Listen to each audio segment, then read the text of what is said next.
Magandang araw po, Miss Kay. Ako si Francine, 27 years old. May bahay ni Mark, isang construction worker. May isa kaming anak na 4 na taong gulang. At parehas kaming hindi nakatapos ng high school. Sa likod ng malaking bahay, nakatira kami. Sa maliit na quarter na pinatayo ni Lola Corazon, bago sila umalis papuntang Amerika. Matagal ng caretaker ang asawa ko. Hanggang sa nagkakilala nga kami at dito na rin ako tumira. Malayong kamag-anak na ng asawa ko ang 2 matanda. At sa kanya na lamang hinabilin ang pagbabantay sa bahay nila. Matagal na rin sila sa abroad. Si Lolo Joey, 68 years old, malakas pa at malusog kahit retirado na. At si Lola Corazon, 65 years old, medyo mabagal na raw kumilos pero mabait daw to at maalaga. Retired engineer si Joey. Doon na niya halos ginugol ang buong buhay niya. Kaya't nakapagpundar sila ng malaking bahay na kami ngayon ang nagbabantay. May mga ilan rin silang negosyo, kabilang na ang mga paupahan sa bayan namin. Malaking tulong na dito kami nakatira. Libre lang yung bahay. May sarili pang bakuran at binibigyan pa kami ng monthly allowance bilang caretaker. Kapalit nito, sisiguraduhin lang naming maayos ang bahay at ligtas sa magnanakaw. Palagi ko ring nililinis ang malaking bahay para maayos pa rin ang mga gamit nila. Hindi ko pa sila nakikita ng personal dahil buhat ng magsama kami ni Mark, 5 taon na ang nakararaan, ay hindi pa rin sila umuuwi dito. At pagkatapos nga ng halos ilang dekada na pananatili nila sa abroad, bumalik na ang 2 matanda at nagpasyang dito na sa Pinas mag-for good. Nang ibalita nila yon sa amin, naghanda kami kaagad. Nilinis ang buong bahay. Nagluto rin ng konting pagsasalu-saluhan.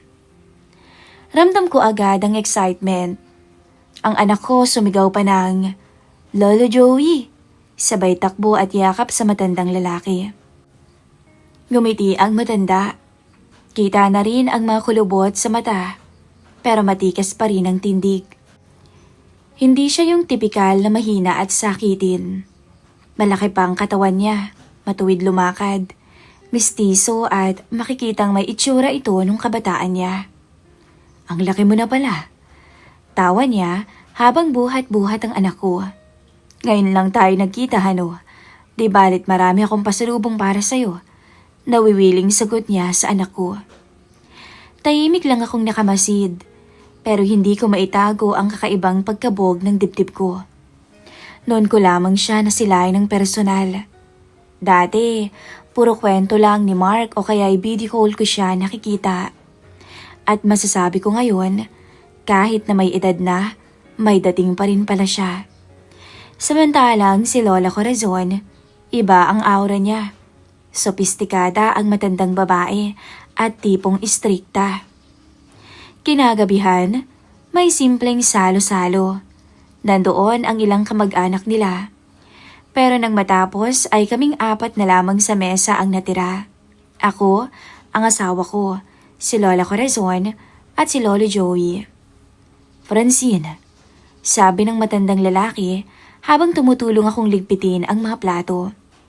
"Salamat iha sa pag-aayos ng bahay. Kita kong maayos at malinis lahat." Napayuko ako. Nahihiya. Natural lang po yun. Pero nang tumingin ako sa kanya, iba ang sulyap niya. Hindi lang tipong nagpapasalamat. May kislap sa mga mata niya na hindi ko masabi. Agad akong umiwas. Nagpatuloy sa pagpunas ng mesa. Pero sa loob-loob ko, kinilabutan ako. Hindi dahil sa takot, kundi dahil may kakaibang init na gumapang sa katawan ko. Kinabukasan, balik sa normal ang takbo ng buhay. Ang asawa ko, abala sa construction. Umuuwi tuwing hapon, Madalas pagod na at diretso tulog. Ako naman, nag-aalaga ng anak at tumutulong sa mga gawaing bahay ng dalawang matanda. Isang hapon, habang wala ang asawa kong si Mark, abala ko noon sa sampayan sa gilid ng malaking bahay. Bigla kong naramdaman na may nakatingin sa akin. Nang lingunin ko, ang matandang si Joey pala. Nakatayo sa balkonahe sa itaas. Nakatitig sa akin habang nagsasampay ako ng madamit. Naka-short at santo lang ako ng mga time na yon. Ramdam ko na sa bawat dampi ng hangin, dumidikit sa balat ko yung tela. At hindi ko alam kung iniisip ko lang ba o talagang sinusundan ng mata niya ang bawat kilos ko. Nung magtama Miss Kay ang tingin namin, hindi siya umiwas. Nakangiti lang siya sa akin. Malalim ang tingin at parang nangaakit kahit wala naman siyang sinasabi. Para bang may dumaloy na kuryente sa katawan ko noon. Agad kong binalik ang tingin ko sa sinasampay ko pero hindi ko na mapigilan ang ngiti sa labi ko. Kinabukasan din, tumulong akong maglinis sa loob ng bahay nila. Si Ma'am Corazon nasa kusina nagluluto. Ang anak ko naman natutulog sa bahay. Nagwalis ako sa sala nila. Naroon ang matanda, nakaupo sa may sofa, nagbabasa ng dyaryo. Tahimik lamang siya. Kumuha ako ng basahan at habang pinupunasan ko noon ang center table, biglang nabanggit ng matanda na, "Bata ka pa, Francine. Ilang taon ka na ba, iha?" 26 ho." Napatingin ako sa kanya. Ngumisi siya. Inilapag ang dyaryo. "Hindi mo ba gusto na mag-abroad? Sa bagay may asawa ka na kasi at may anak na. Baka pag nagpunta ka rin doon maraming lalaking manligaw sa'yo." Parang uminit ang pisngi ko. Hindi ko alam kung paano ako sasagot. "Naku naman po." Sabay tawa ko na lang pero halata sa boses ko ang hiya. Tumayo siya at lumapit ng kaunti. At sa bawat hakbang niya, ramdam kong bumibilis ang tibok ng puso ko. Nung malapit na siya, bahagya siyang yumuko at bumulong. "Maganda ka, Francine. Mas maganda ka pa nga sa mga nakikita ko sa abroad." Para ako nanlamig. Hindi ko alam kung matatakot ba ako o matutuwa. Pero bago pa ako makasagot, tumawag si Lola Corazon mula sa kusina. "Francine, pakitingnan nga iha yung niluluto ko. Baka masunog." Sigaw niya. Agad akong umatras at ngumiti. Para bang walang nangyari. "Sige na, iha. Ituloy mo na lamang ang paglilinis. Ako na ang titingin doon." Naiwan akong nakatayo at nanginginig pa ang kamay. Kinagabihan, hindi ako mapakali. Habang katabi ko si Mark na mahimbing nang natutulog, iniisip ko yung mga sinabi ni Lolo Joey. Ang titig niya, ang boses niya, ang paraan ng paglapit niya. Lahat yun paulit-ulit sa isip ko. At mas lalo akong nagulat sa sarili ko. Kasi imbis na inis o takot, may kakaibang saya at kilig akong nararamdaman. Para bang muli akong naging dalaga na kinikilig sa mga hirit ng isang lalaki. Pero mali. Alam ko yun. Asawa siya ni Lola Corazon. Tsaka matanda na siya. Dapat wala akong maramdaman. Kinabukasan, tila wala namang nangyari. Tahimik at normal lamang. At mas abala si Corazon sa pag-aayos ng mga pasalubong nilang dala. Binigyan ako ni Joey ng mga pasalubong. Ngayon lamang kasi nila naasikaso ang mga pasalubong na ibibigay nila. Nakatanggap ako kay Joey ng mamahaling pabango. At sa totoo lang, marami siyang binigay sa akin. Pakiramdam ko nga yung iba na binigay niya, hindi na talaga para sa akin yun. Habang nasa labas ako at nagwawalis, dumaan siya. Nakasuot ng simpleng polo shirt at short. Pero halata pa rin talaga yung tikas ng katawan niya. Hindi siya payat. Hindi rin naman malaki yung tiyan niya gaya ng ibang kasing edad niya. Para bang alaga talaga niya yung sarili niya. "Magandang umaga, Francine." Bati niya. Napatingin ako at saglit nang umiti. "Good morning din po."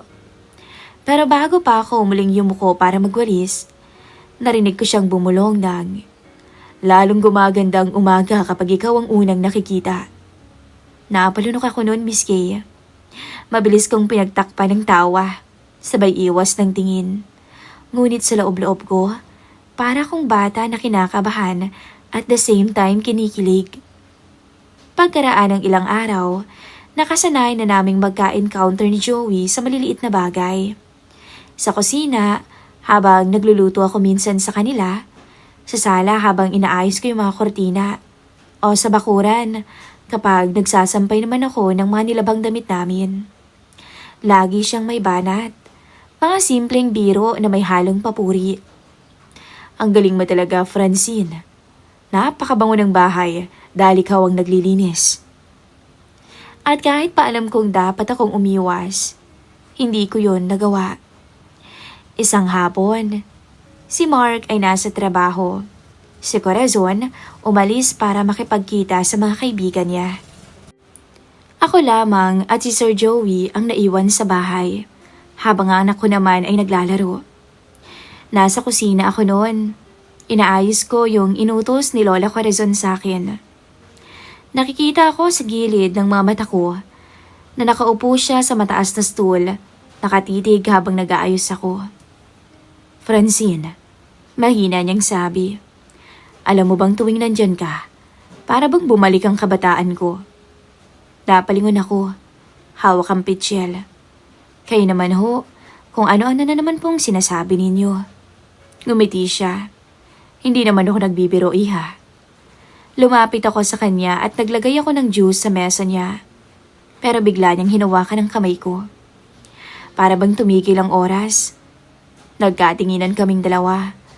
At sa loob ng ilang segundo, wala akong narinig kundi ang tibok ng puso ko. Mabilis kong binawi ang kamay ko. Baka makita ho tayo. Lagot ho kayo. Ngumisi siya. Kaya nga malakas ang loob ko ngayon kasi wala sila. Halos mabitawan ko yung baso. Pero bago pa ako makapagsalita, tinawag na ako ng anak ko. Agad akong naglakad palayo. Kunwari walang nangyari. Pero habang paalis ako, ramdam kong nakasunod ang mga mata ng matanda sa bawat hakbang ko. Lumipas pa ang ilang linggo. Pero lalo lang lumakas ang tensyon sa pagitan namin ni Sir Joey. Kapag may trabaho sa kusina, sinasadya niyang lumapit ng masyadong malapit. Hanggang sa nagdidikit na yung braso naming dalawa. Kapag naglalaban naman ako, palim siyang sumusulyap sa akin mula sa bintana ng sala. At sa tuwing nagtatama ang mata naming dalawa, hindi ko maitago ang ngiti. Isang gabi, pagod na pagod si Mark galing trabaho. Habang tulog siya, ako naman ay hindi makatulog. Lumabas ako sa bakuran para magpahangin. At doon ko siya nakita. Si Sir Joey. Nakaupo sa duyan sa terrace. Nakatitig sa kawalan. O iya, hindi ka makatulog? Tanong niya. Umiling ako, sabay umupo sa upuan. Akala ko wala siyang kung ano-anong sasabihin ngayon. Pero hindi. Hindi pa rin talaga tumitigil ang matanda. Alam mo, Francine, minsan naiisip ko, kung bata lamang siguro ulit ako, liligawan kita. Natawa ako ng mahina, pero halata ang kaba sa boses ko. Grabe ho kayo. Ang tanda-tanda nyo na eh, tapos ganyan pa rin ang mga sinasabi ninyo. Sabi ko sa kanya. Pero totoo naman yun. Tugon niya. May asawa ka, oo. Pero alam mo ba, hindi ko mapigilan ang paghanga ko sa'yo. Hindi ako nakasagot. Sa halip, pinili kong titigan ang mga bituin. Pilit tinatago ang ngiti. Ngunit sa loob-loob ko, unti-unti akong nahuhulog sa bitag na ito. Dahil ang totoo, ang sarili kong puso ay nagtataksil. Dahil sa halip na takot, kilig at pananabik ang nararamdaman ko. Hindi ko maintindihan ang sarili ko mula noon. Para bang may kumikiliti sa puso ko. Matanda na siya. Oo, pero grabe. Iba yung aura niya. May kakaibang lambing sa paraan ng kanyang pananalita. At alam kong doon ako nahuhulog. Kinabukasan, maaga akong gumising. Si Mark ay tulog pa. Nakasanay na kasi niyang bumangon ng tanghali kapag wala siyang trabaho. Ako naman, maaga pa lang naririnig ko na si Joey sa hardin. Abala sa pagdidilig ng mga halaman. Nakasuot siya ng santo at short at pawisan. "Good morning, Francine." Bati niya nung mapansin ako. "Magandang umaga po." Sagot ko, medyo nahihiya pa. Iba ang titig niya ng mga oras na yon. Niyaya nila ako na mag-almusal na sa kanila. Si Corazon ay may kausap sa telepono. Pinsan niya raw sa abroad. Tahimik ako habang kumakain. Pero ramdam ko ang tingin ni Sir Joey. Kapag napapatingin ako sa kanya, bigla siyang ngingiti at kikindat pa. Magdidilim na noon nung magtagpo ulit kami sa beranda.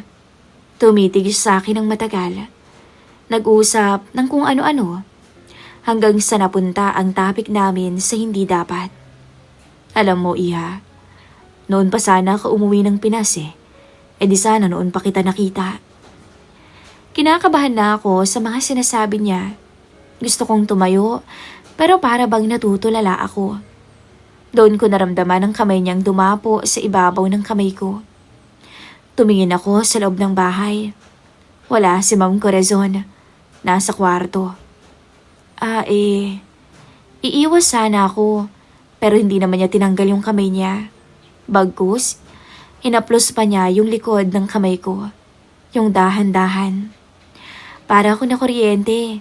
Sa dami ng taon na kasama ko si Mark, hindi ko na naramdaman ang ganitong kaba, excitement, at thrill. Pagkatapos ng ilang minuto, nagpaalam ako at pumasok sa kusina. Pero sinundan niya ako. Wala nun ang asawa kong si Mark, dahil sa inuman. Ang asawa naman niya na si Lola Corazon ay nakatulog na sa kwarto. Kaming dalawa lamang ang nandun. "Francine," bulong niya. "Pasensya ka na, Iha, kung medyo napasobra ako kanina." Napatingin ako sa kanya. Nasa harapan ko na siya, nakasandal sa may pader. Ang lapit niya. "Wala po yun." Sagot ko pero mahina lang. Bago ko pa namalayan, hinawakan niya ang pisngi ko. Yung tipong parang matagal na niya akong gustong hawakan. Hindi ko alam kung bakit pero napapikit ako. At doon na nangyari. Dahan-dahan niyang nilapit ang mukha niya. At tinalikan ako sa labi. Natulala ako. Hindi ako makagalaw. Gusto ko talagang umiwas. Pero may kung anong puwersa na pumipigil sa akin. Ilang segundo pa. Naramdaman ko na lang na gumanti na ang labi ko. Bumilis ang tibok ng puso ko. Ang kamay niya ay humaplos sa likod ko. Hinila ako papalapit. Ako naman, napayakap na ako sa kanya. Nang hindi ko namamalayan. Para bang nakalimutan ko kung sino siya, kung nasaan kami, at kung gaano kalaki ang kasalanan naming ginagawa. "Francine," bulong niya nang maghiwalay ang aming mga labi. Matanda na ako. Pero ngayon na lang ulit ako nakaramdam ng ganito. Hindi ako makasagot. Nanginginig nun yung tuhod ko.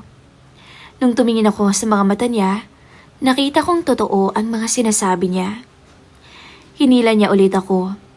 Pero this time mas mariin at mas malalim ang mga halik niya. Halos mawalan ako ng hininga. Para akong dalaga ulit na nadadala sa kilig. Nagiinit na ang paligid. Ramdam ko ang kamay niya na nasa bewang ko. Marahang bumaba, papunta sa gilid ng balakang ko. Pinipigilan ko ang sarili ko. Pero kasabay nito ay may parte ng katawan ko na kusang nagpapaubaya. Hanggang sa marinig namin ang boses ni Lola Corazon mula sa kwarto. Tinatawag siya. "Joey!"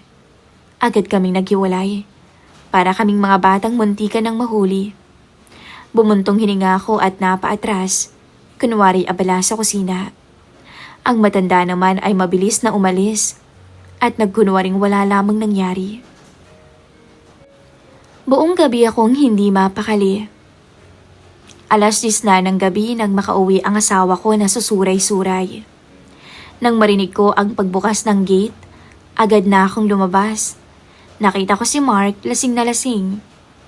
Nang lapitan ko to, nagtagpo ang mata namin ng matanda na nasa beranda pa pala ng bahay nila. Nginitian ako nito. Pagpasok namin sa loob ng asawa ko, bagsak na agad to, ni hindi na nga nakapagbihis. Matapos ko siyang maayos, nagulat ako nang may kumatok sa pintuan. Bigla akong kinabahan. Nang buksan ko yon, alam ko na kaagad na ang matanda yon. "Bakit ho kayo nandito?"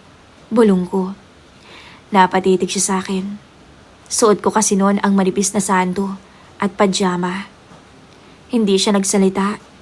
Bagkus, agad niya akong hinalikan. Hindi ako nakapalag, Miss Kay. Alam kong sasabihin niyo na masyado akong malandi. Masyado akong mahina. Isang marupok na babae. Doon, Miss Kay, tuluyan pong may naganap sa amin. Oo, bumigay ako sa kanya. Sa matanda na halos doble. Hindi lang, triple pa yata ang agwat ng edad sa akin. Pero ako na ang nagsasabi. Ibang-iba siya pagdating sa kama. Sa sala ng bahay, habang tulog sa maliit naming kwarto ang asawa at anak ko, nagpapakasasa naman kami ng matandang si Joey. Isang pagkakasala na hanap-hanapin ko pala. Simula nung gabing yun, hindi na ako mapakali. Kapag nakikita ko si Joey, bumibilis yung tibok ng puso ko. Para na kaming may sariling mundo na kami lang yung nakakaalam. Nakukonsensya o nakakakonsensya, oo. Pero sa tuwing naaalala ko yung halik at mga haplos niya, para akong lumulutang sa ere. Hindi rin ako makatingin ng diretso kay Lola Corazon. Wala siyang kaalam-alam. Lagi siyang masaya kapag nagkukwento tungkol sa mga anak nila na nasa abroad at ang plano niya sa amin ng pamilya ko. Balak daw kasi nila kaming regaluhan ng pampuhunan sa negosyo na pwede naming umpisahan para daw sa future namin at nang makapag-aral sa maayos na eskwelahan ang anak namin. Para kong sinasampal ng katotohanan na habang masayang nagpaplano si Lola Corazon para sa akin at sa aking pamilya, kung paano kami niya matutulungan, ako naman, abalang ibinibigay ang sarili sa asawa niya. Isang hapon, naiwan ako sa malaking bahay. May pasok nun si Mark sa construction. Si Corazon umalis para makipagkita sa mga kaibigan. Ako ang naglilinis noon. Ang alam ko noon, umalis si Sir Joey dahil mula umaga hindi ko na siya nakita. Kaya akala ko ako lang ang tao. Pero maya-maya, bigla siyang lumabas galing sa kusina. "Francine," tawag niya. Malambing. Wala sila. Tayong dalawa lang nandito. Anya, sabay lapit agad sa akin. At bago pa ako makatanggi, muli niyang inilapat ang labi niya sa akin. Mas matindi kaysa sa dati. Hindi na ito simpleng halik lang. Hindi na ako nagpakipot noon. Kusang gumanti ang katawan ko. Yumakap ako sa kanya at hinayaan na muling lamunin ng moment na yon. Mabilis ang mga sumunod na sandali. Dinala niya ako sa isang sulok ng sala kung saan hindi agad kami makikita kung sakaling may papasok. Doon, buong puso kaming nagpakawala ng damdamin. Mga halik na walang humpay, mga bulong na puno ng pananabik. "Francine," bulong niya habang nakadikit ang noo niya sa noo ko. "Bakit ngayon ka lang dumating sa buhay ko, iha?" Hindi ako makasagot. Kasi ang totoo, mali ang lahat ng yun. Pero bakit parang wala akong lakas para tumanggi? Minsan napapaisip ako kung anong nangyayari o anong mangyayari kapag nalaman ni Mark ang lahat. Mahal ko ang asawa ko. Pero totoo rin na hindi ko na nararamdaman sa kanya ang ganitong excitement. Pagod siya palagi sa trabaho. Wala nang oras para sa akin. At heto ako, nakahanap ng init sa piling ng isang matandang retirado. Pagkatapos ng sandaling yon sa sala, umupo kami sa may sofa. Pareho kaming hingal at tahimik. Kinakabahan ako. Siya naman, nakangiti lang. Alam kong mali, Francine, sabi niya. Pero hindi ko pinagsisisihan na nangyayari to sa atin. Napayuko ako. Pero paano po kung malaman nila? Hinawakan niya ang pisngi ko. Hindi nila yan malalaman. Basta't ikaw at ako lang. Kinagabihan, hindi ako makatulog. Nakahiga ako sa tabi ng asawa ko. Mahimbing ang tulog niya matapos ang maghapong trabaho. Nakatingin ako sa bubong. Ang isip ko ay wala sa kanya, kundi nasa kabilang bahay. Dumating ang linggo, nagkayayaan pang magsimba. Tinawag ako ng matanda, si Lola Corazon. Ang asawa ko ay hindi na sumama, magpapahinga daw siya. Pag-uwi namin, naabutan namin na abala na si Mark sa paglilinis ng motorsiklo niya. Si Lola Corazon naman nagluto na sa kusina. Tumulong ako sa kanya at pagkatapos ay nagpahinga muna ako sa may sala. Maya-maya, dumating si Joey. Walang tao sa paligid. Bigla niyang hinilang kamay ko at dinala ko sa gilid ng hagdan. Doon, muli niya akong hinalikan ng mariin. Alam kong unti-unti na kaming mapapahamak dahil mas nagiging matapang ang matanda. Mas lumalalim na ang ginagawa namin. Pero heto ako, imbis na tumigil, mas lalo akong nakakaramdam ng excitement.